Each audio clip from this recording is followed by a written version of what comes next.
Ladies and gentlemen, that brings us to a very exciting session, something that we have been all looking forward to hear from some of the best in our industry. It gives me great pleasure to invite you to attend this session, 2021, the year of Tech IPOs. First of all, I would like to invite Dinesh Agrawal, MD, Indiamart, who has not only made the country proud and the internet sector proud with his contribution and his successes, but we are very proud of him at the TiE community. He's been a TiE charter member for close to 20 years now and a great supporter and friend for several years. It also gives me great pleasure to invite Anuj Khanna Sohum, Chairman, MD and CEO of Affle, who has been in the news recently for all the right reasons. Great to have you here. Also a pleasure to invite Piyush Gupta, MD, Strategic Development, Sequoia, India. Piyush, thank you so much for joining us today and for all the fantastic support that Sequoia gives to TiE and to the startup ecosystem.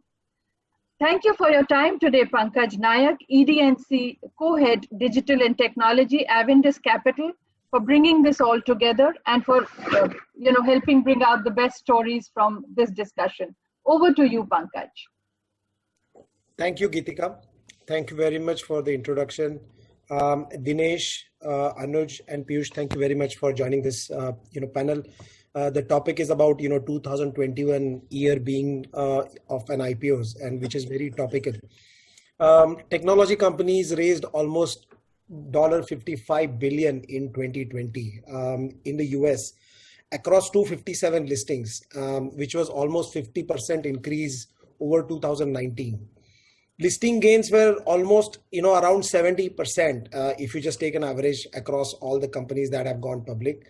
And barring, I think, very few exceptions, even after a year, I think most of these companies are probably have given 100% plus returns over 1 year performance, stock performance.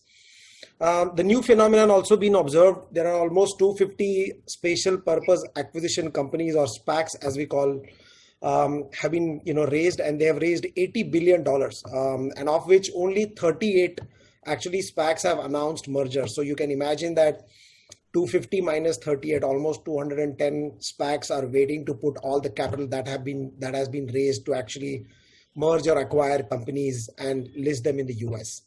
And back home, India actually saw rupees 1.7 trillion capital that was raised, which was 100% up into 2020 compared to 2019. And if you look at listing performance of Burger King, Happiest Minds, Bectors, Root Mobile, very, very encouraging, 100% plus. And we have obviously Dinesh and Anuj. So, the stock market performance or stock performance of Indiamart as well as Affle has been, exceptionally well, obviously backed by a phenomenal, digital tailwind and the business performance. So that's, obviously brings a lot of optimism about, whether a lot of tech companies will go public in 2021.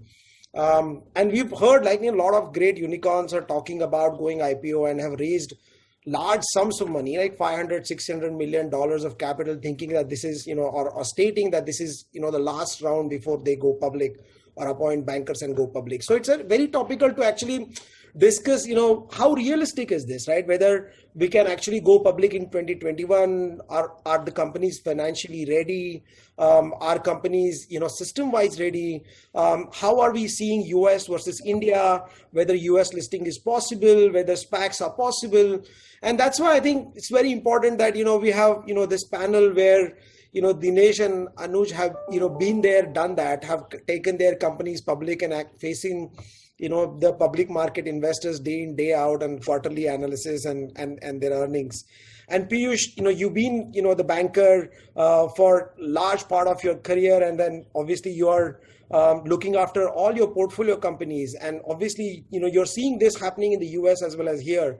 So thanks again, all of you, in terms of, coming here and sharing your perspective. So maybe we should probably spend a minute amongst each other to just, talk about, I think, ourselves and what we do. And then probably I'll start asking questions. And obviously, a lot of us, have been, doing a lot in this tech ecosystem, but maybe might not be a bad idea. So I'll start with myself. My name is Pankaj Naik. I co-head Avendus Capital's digital and technology investment banking. We are a team of 30 people.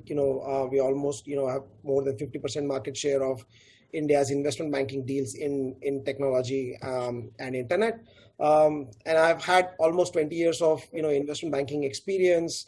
And before Avendus, I was with JP Morgan and Merrill, where I did a lot of public market experience, had a lot of public market experience as well.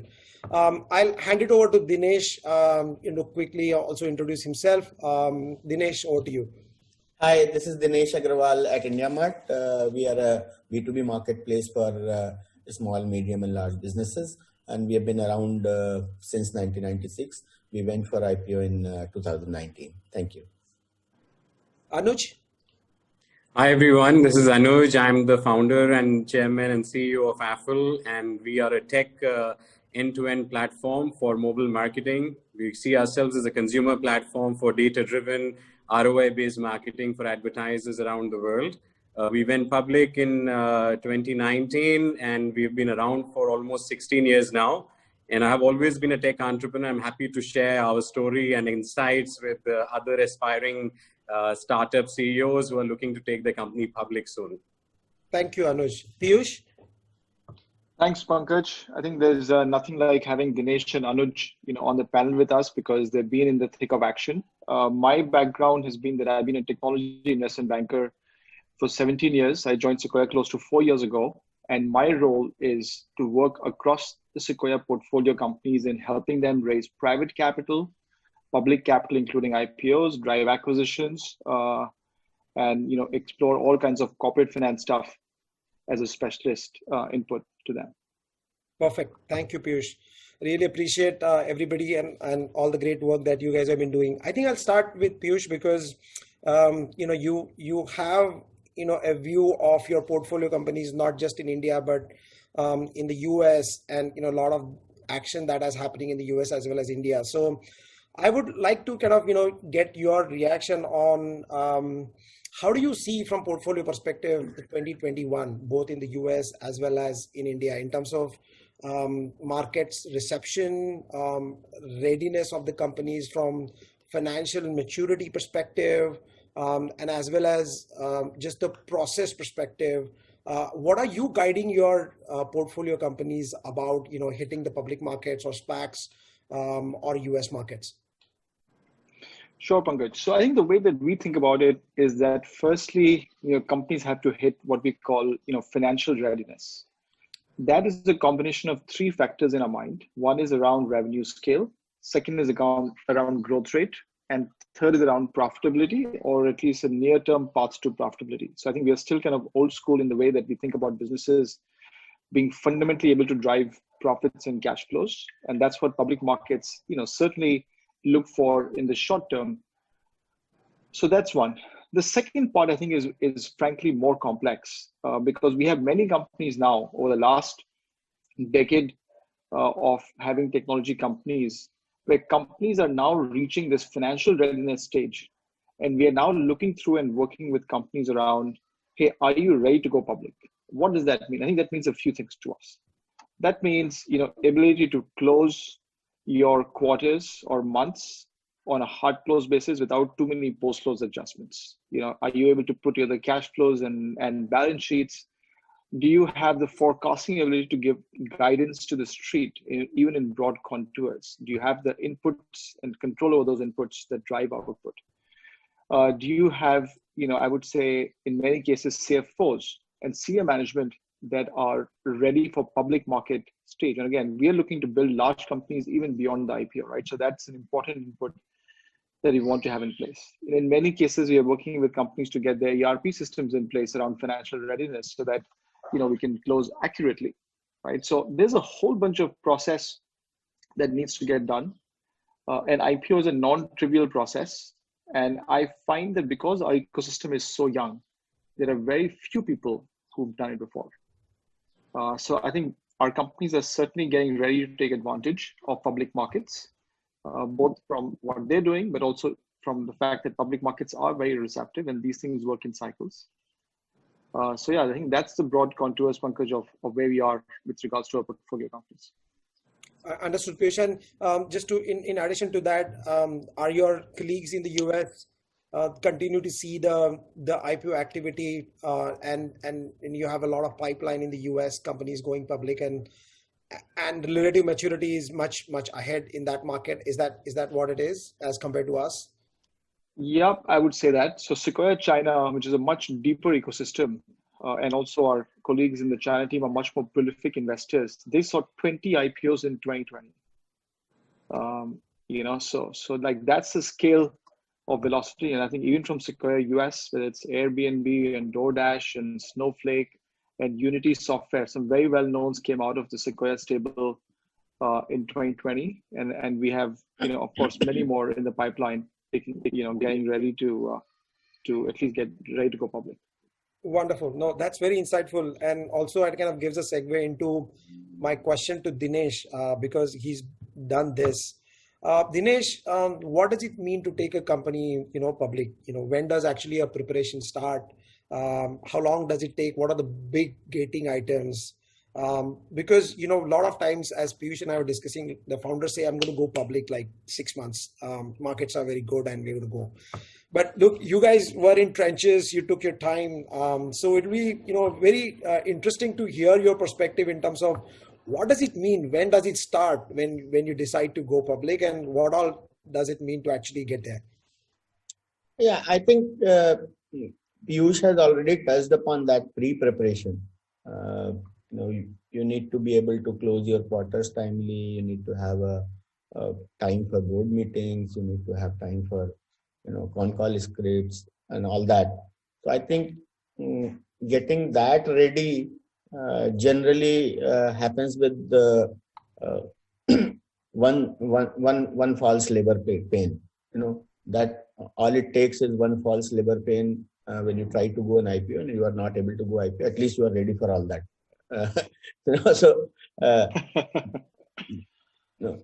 And then I think it starts to roll. And the second part is that whole the banker, DRHP, legal, all that. And it's not that something you do day in, day out. And there are not many people who are experienced either as a board member or as an investor to be able to advise. I understand Sequoia and few companies have a large experience on that, but most VCs still don't have many companies which have gone public. So that is another 6 months to 9 months time.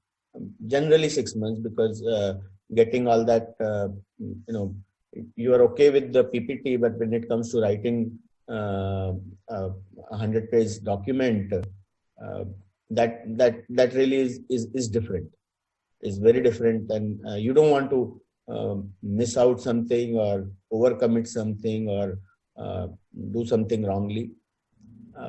The third portion is the actual, which is very exciting as well as tiring, and as well as which is the road show where you go to the investors, and lot has changed since 2018 when we started going there, because at that point of time you need to travel all the way, and me and Anuj have been crossing streets while I was coming out of some of the investor meeting. He was getting in and he was coming out and I was getting in. But then I believe the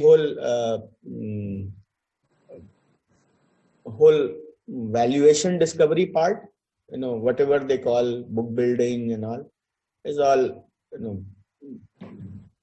useless. I mean, it's completely useless. There's nothing. I mean, the valuation is even at the early stage, it is whatever you take and whatever you give, and even at the IPO stage, and even post IPO, that is something is completely. And Pankaj can keep on telling you that, oh, this is the valuation, and he will never keep his word. He doesn't have a way to keep his word. So that's the only part which is completely useless. I don't know why they don't have a proper system where somebody can put a bid or something. There are evolved systems of reverse auction, forward auction. Nothing like that ever got implemented on the stock market. So that's the only thing that you should be ready. That I think the valuation discovery part is the useless part, completely useless. And then post IPO, I think it's everybody should ask, why is he going IPO? And I remember at least two people asked me very, very clearly, have you thought about it? One within the family and one within the investor group. That have you really thought about it? Do you really want to go IPO? And what is the reason for going IPO? Are you raising money? Are you only for the liquidity? Because for investors, IPO could be the a liquidity event. Yeah.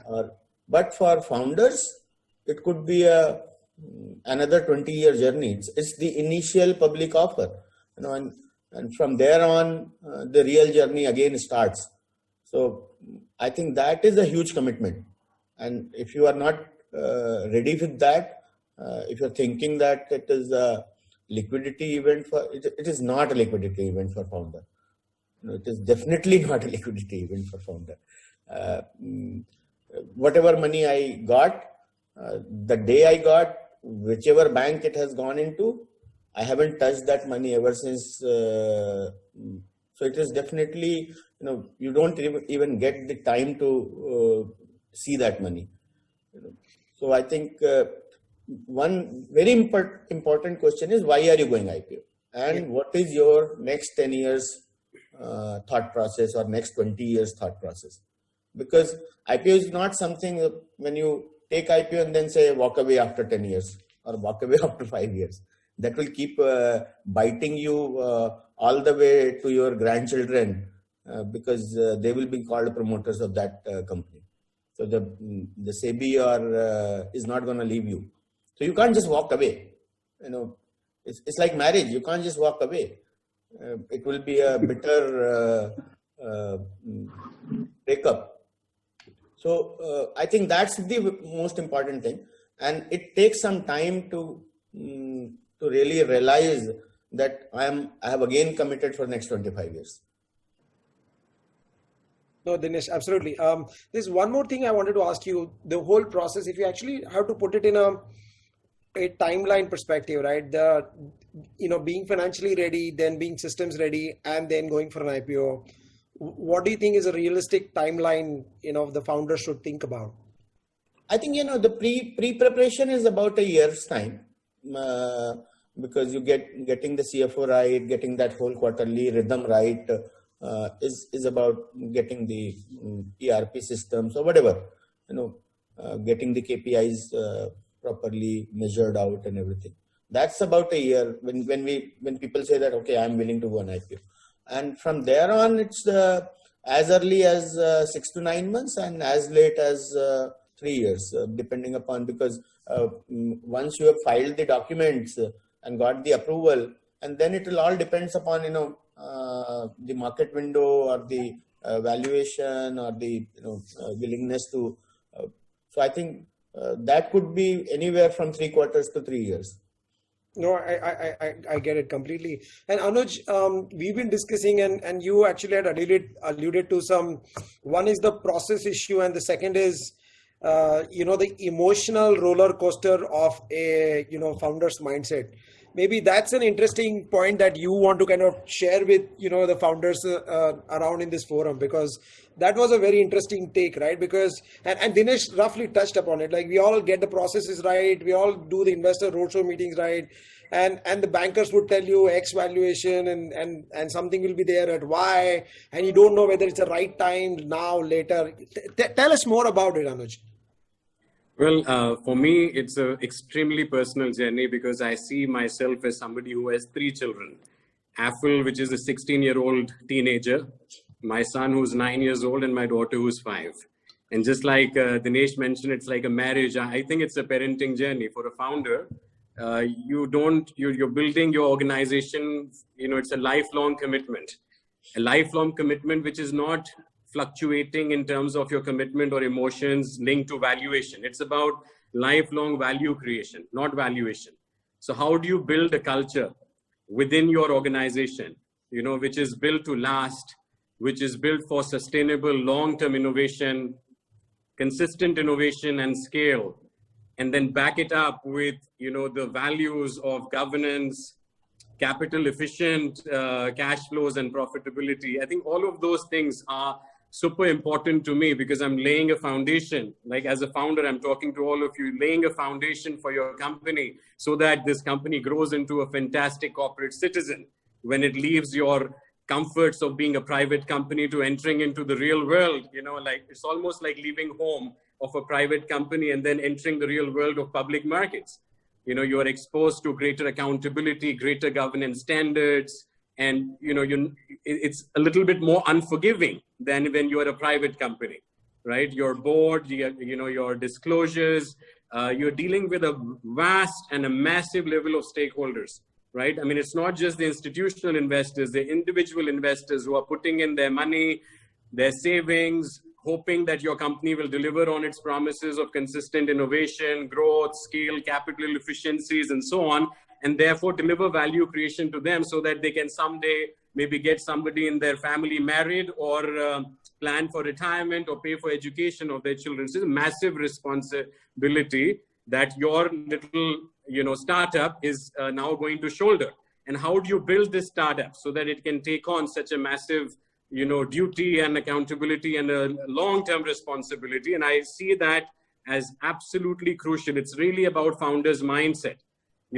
Focus on value creation. What do you celebrate with your team? Do you celebrate valuation or rounds of funding, Series A, B, C, or D, or you celebrate product launches, customer successes, how your team is shaping up and how a new leader in the organization is coming up and doing well? What do you celebrate in your company, right? That will define your culture. And if you start celebrating the right metrics, you will build a great organization, which then would see IPO as a very interesting process. Because IPO, initial public offering, the actual day when you ring the bell, that is the most glamorous part of the event. But the actual preparation, the journey, irrespective of whether you ring the bell or not, is actually deeply value adding. It helps your company to get ready, become stronger. You start preparing, you start thinking deeply about, why am I going public? That is a very important question. It's actually linked to not why you're going public. Why are you even running your startup? What's your long-term plan?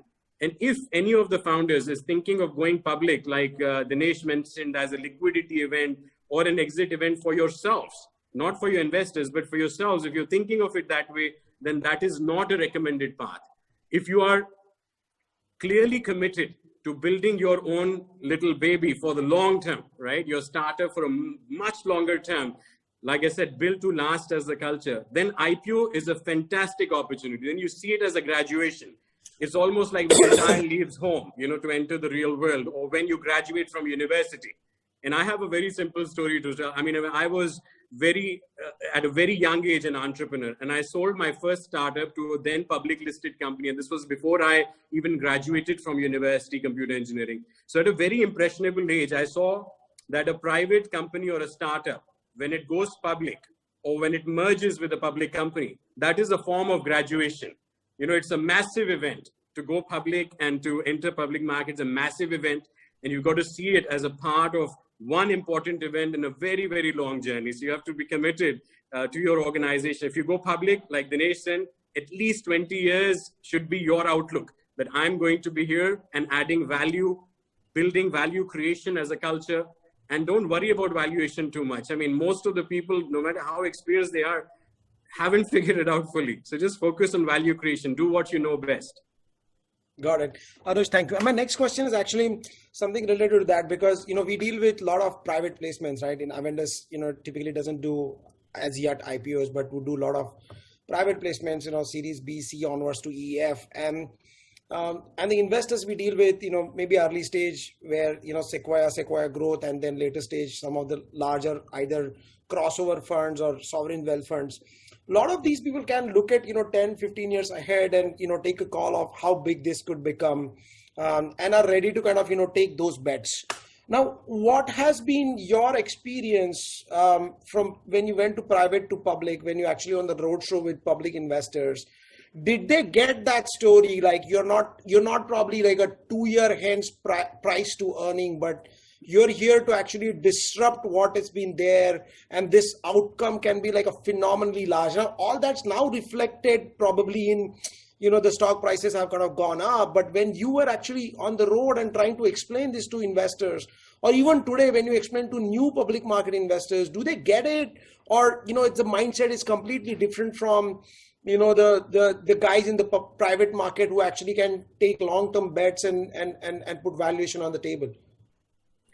See, for us, my experience is limited. I've only done one IPO, probably do only one IPO in my lifetime. And from that experience, I can share with you that there are investors, great quality global institutional investors, as well as fantastic, very large institutional Indian investors who behave exactly the same way as you would have done in your private round of funding. They will meet you early. They'll want to meet your teams. They'll want to meet your customers, talk to them. They'll even want to talk to your competitors. They do deep amount of research on your company. And at least for us, we were very fortunate. The two big anchor investors, the biggest ones in our IPO, they had known us for a few years in the journey of the IPO process, right? Because we were starting the preparations, we were already engaging with some of them, and the first attempt, the IPO doesn't happen, something or the other. The process goes on, like, maybe for a year and a half, or even 2 years plus. And in the process, they had known us deeply. And in those 2 years, they had known us. Hey, what did Anuj tell us 2 years ago? Yeah, how is it doing now? By the time they had to sign the check or to part with their money, they had done deep amount of research. So what the founders need to really do is find those great quality anchor investors, do the hard work together with them. And if those names put their credibility behind you in the IPO, then many others would follow. They may or may not understand, they may or may not have done the same rigor of work or assessment, but because it's like a chain reaction of trust. If, let's say, an Aberdeen has trusted you or a Templeton has trusted you, and these are global names who've done their hard work, and a lot of these guys, they really value long-term vision, long-term, commitment, track record, and governance standards. They will assess your board. It's true independence. You can't just get your, distant relatives to come on the board and stuff. Don't dress up your company. Bring out the fundamentals, transparently to those anchor investors. And once you have, I would say, the top 2-3 names, that's all you've got to do. The rest of it is the job of the bankers. They'll get the rest of the anchor investors in the book. So the founder's job is limited to, convincing holistically, comprehensively, the top 2-3 names, the anchor investors who have done the hard work and have the credibility that if these guys are coming on board, it means you are really good. So you need that stamp of credibility, and thereafter it's all, you see massive, like in Affle's case, we saw 86 times oversubscribed IPO. Did I predict that? Did I know that? Did I prepare for it? Did I even work for it? I always say to all Affles, IPO has happened to us. We just kept working on value creation, convincing a few investors. That's it. The rest of it happened to us. We didn't necessarily do it all. Wonderful, Anuj. And the point that you mentioned, especially about corporate governance, is very important. And that's where, again, folks like Piyush and their, community, starts, doing it far earlier in their journey with the companies. Because once they get, those, matrices on corporate governance right, then, at the time you go for an IPO, a lot of things are kind of, are already in place.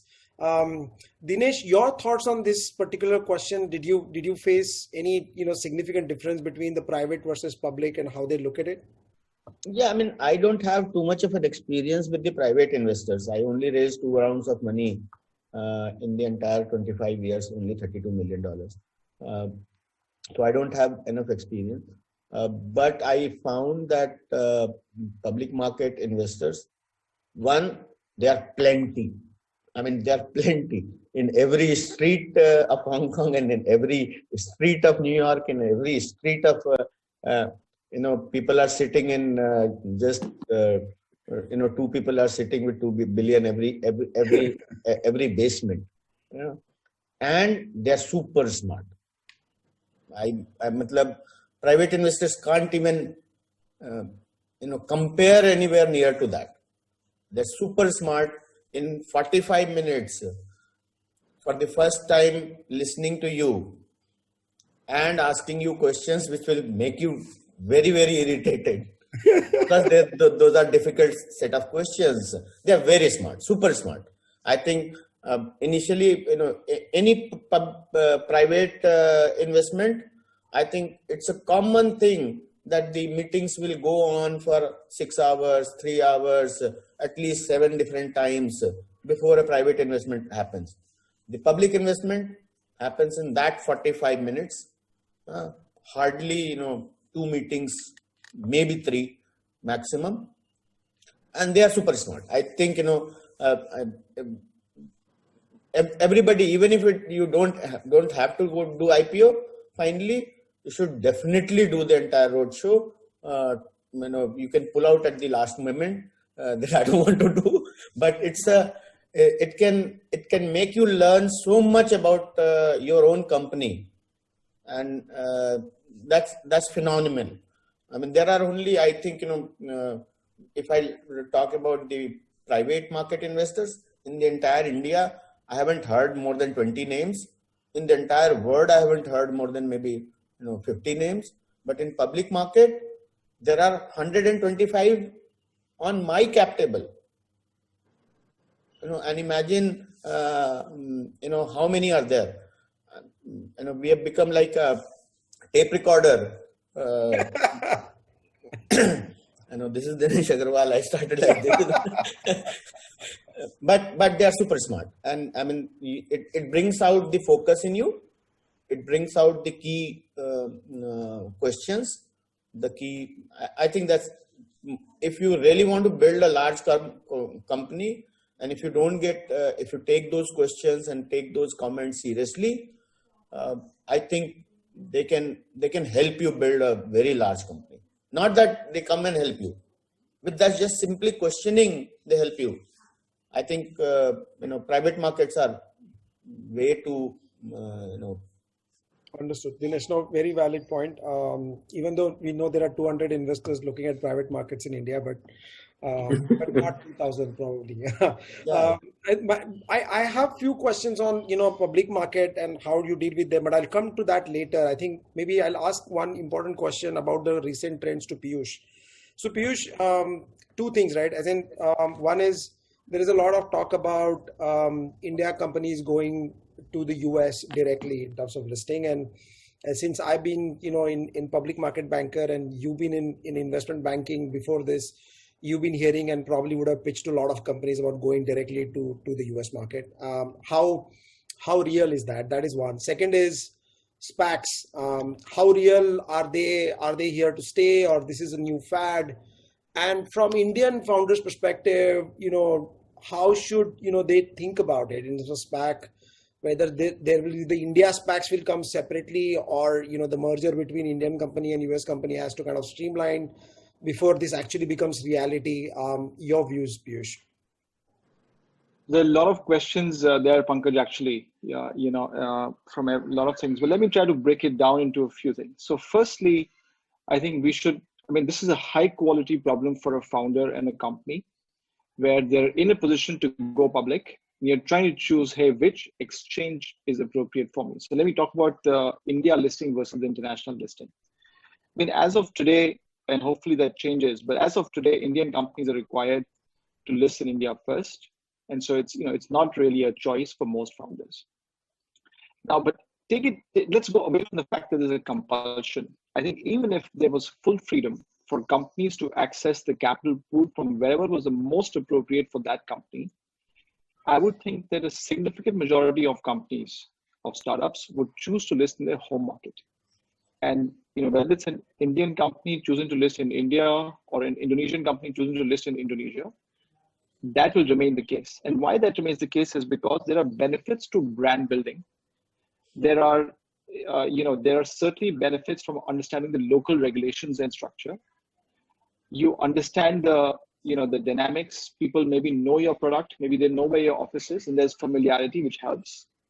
So it's easier to explain your business. And I would say that today, in fact, domestic valuations in India are as good as most international markets. So if I look at, And this is not just true for India. Okay, you have an Allegro which listed in Poland and was a very successful IPO for e-commerce company. So this trend is global, where capital flows are quite internationally mobile.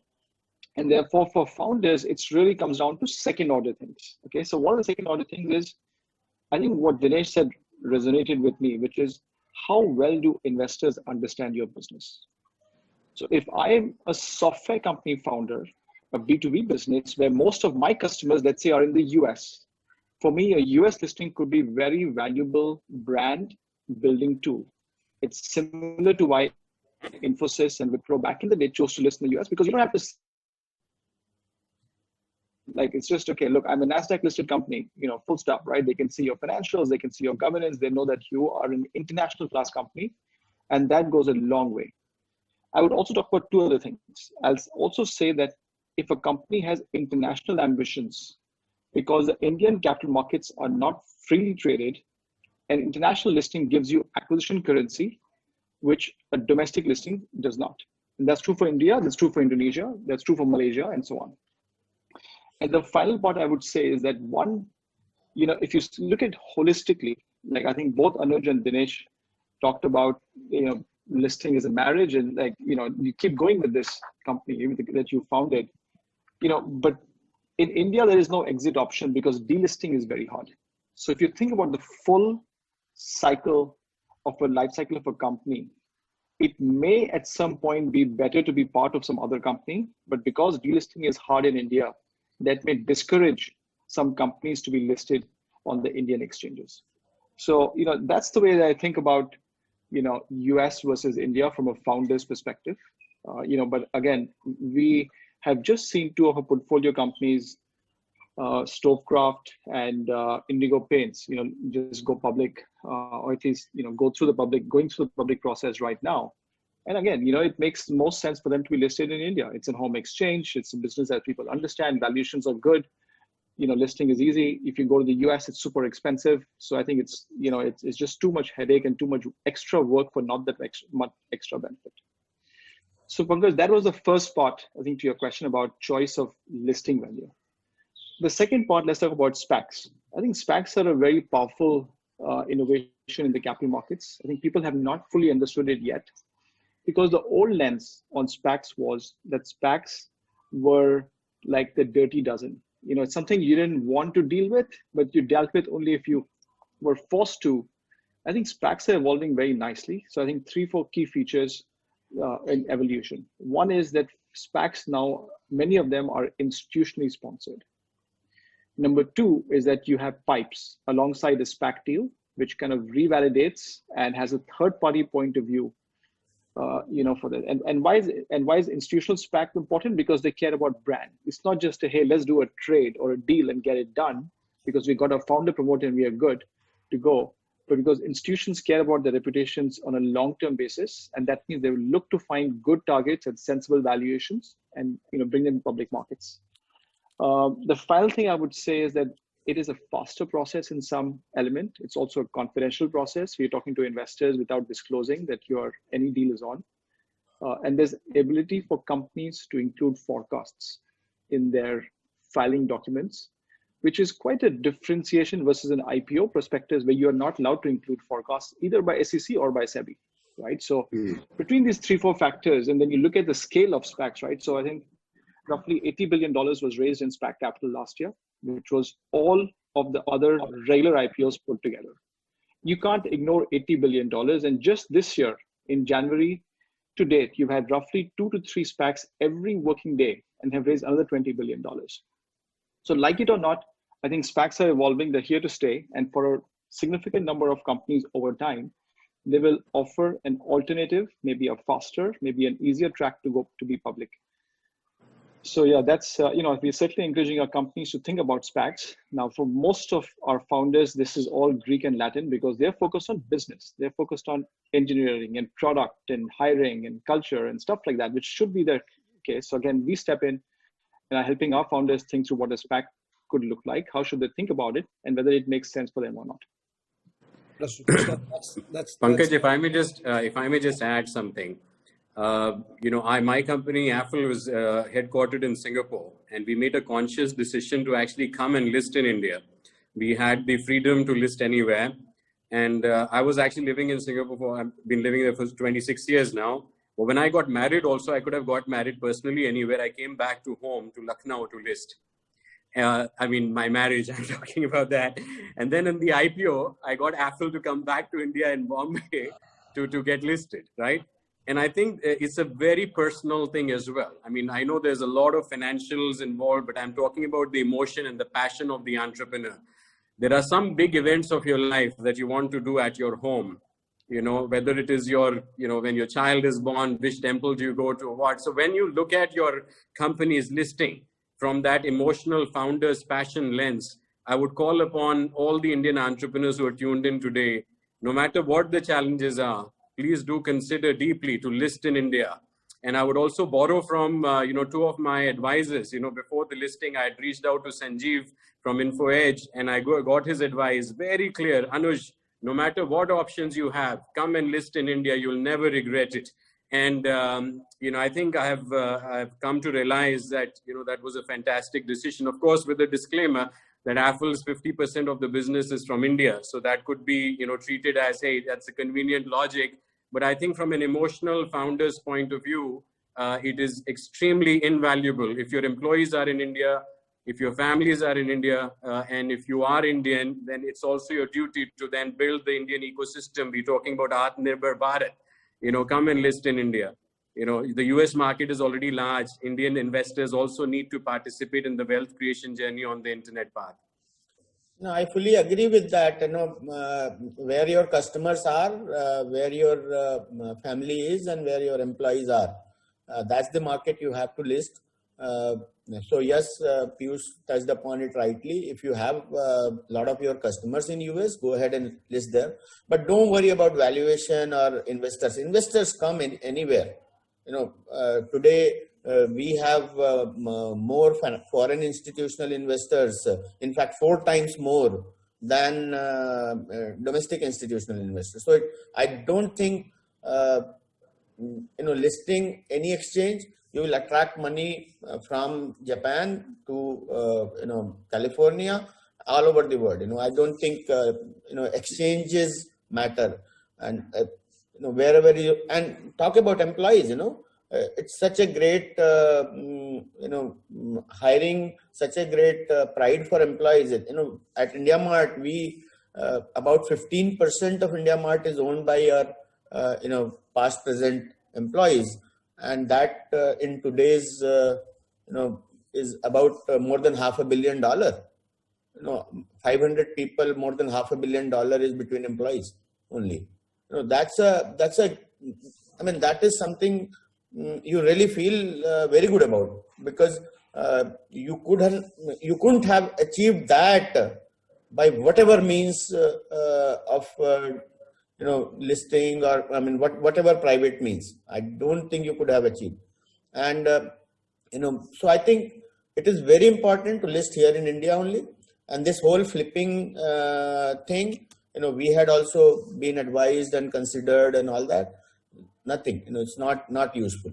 Completely baseless. You know, don't go to Y Combinator. You know, if it means that, you know, flipping is completely unnatural. So, thank you, Dinesh, and Anuj and Piyush. I think it was very very insightful, especially. The key takeaway is, you know, where your customers are first, and Dinesh, you know, where your employees are, which largely going to be in India, and obviously the tremendous amount of wealth creation. There are a couple of points also which, you know, Piyush, you and I discussed. Obviously, the cost of listing, both in terms of just the transaction expenses of US listing, plus also the ongoing expenses of in terms of, you know, US compliance versus Indian compliance, and also I think one of the things is about also the risk with respect to the US laws and how they get interpreted for the founders. I think some of those are also important things. So, you know, I think people need to take into consideration when they decide which venue that they should be listing. So we are almost towards the end. I actually have just two questions for both Anuj and Dinesh. If you had to change one thing in your IPO process, what you would have done? I'll start with Dinesh. Yeah, I'm very clear. I know we should simply have a valuation tendering process. There is this whole process of negotiating or discovering is useless, completely useless. All over world it is useless. I think SPAC is far better way to do the IPO, because that's a completely useless time, money, energy by the founder. I'm okay if it is 1,000 crore. I'm okay if it is 10,000 crore. Whatever comes out of that black box. So, but that whole process is completely useless. I would definitely urge to change that completely. Understood. Dinesh, on the pricing point, by the way, the US allows significant flexibility. So if you look at the US IPOs, SEC allows you to revise your price range up multiple times without refiling. So if you see any of the kind of recent well-traded IPOs, you would have seen initial price filing range, which is a negotiated price range between the company and the bankers.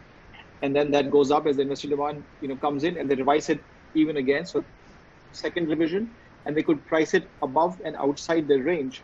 So it's not perfect, but I think it is that flexibility allows the company to respond to how the investors are responding to the to the IPO. See in India yet, right? I think if you go above 20%, then it's like a refiling, and then it's a more longer process. So I think the market is moving much faster than regulations permit. Anuj, I'll turn it over. Thanks. I think we have had an extremely blessed and privileged journey as an organization so far, including the IPO process, the choice of IPO listing timing, our team. I wouldn't change too much. When I look back at the past, I have only gratitude, and I would encourage a lot of the entrepreneurs, startup entrepreneurs, especially tech entrepreneurs who are based in India, to anchor themselves out of India. In the long term, if you look at a decade ahead, 20 years ahead, I know US is still, the largest economy in the world, but it's Asia's time. By any stretch of imagination, you can see that, 20 years ahead, where would you want to be listed? Which stock market would be the best? Would it still be the US? I don't know. I'm very bullish on India. I think we are a, country that, will do extremely well, and the startup ecosystem will do extremely well. It may not be a perfect system, whether it's on valuation, process, pricing, liquidity, equity as currency for, acquiring companies, but there is always a solution. Where there's a will, there is a way. And if you anchor yourself in India, we'll find solutions together. We'll get a better system. The stock market will thrive. Our ecosystem would thrive. And as more people create wealth on the back of tech and internet IPOs and so on, I think that is the way to build the ecosystem. Absolutely. So come list in India. And it may not be the perfect journey, but that's fine. Life was never meant to be perfect, but that's where entrepreneurs come. We solve problems and we create value for everyone as we go along. Thank you, Anuj, and thank you everybody for insightful discussion. Dinesh, Anuj, Piyush. I think our audience has learned quite a lot about IPO.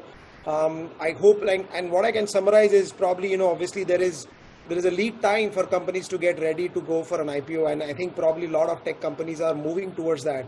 So you probably might not see something in next 3 months, but probably over next 6 or 9 months, or maybe early next year, we'll see some of the mature companies going for fantastic IPOs, whether it's on Indian stock exchanges, and both Anuj and Dinesh would love them to be more on Indian stock exchanges.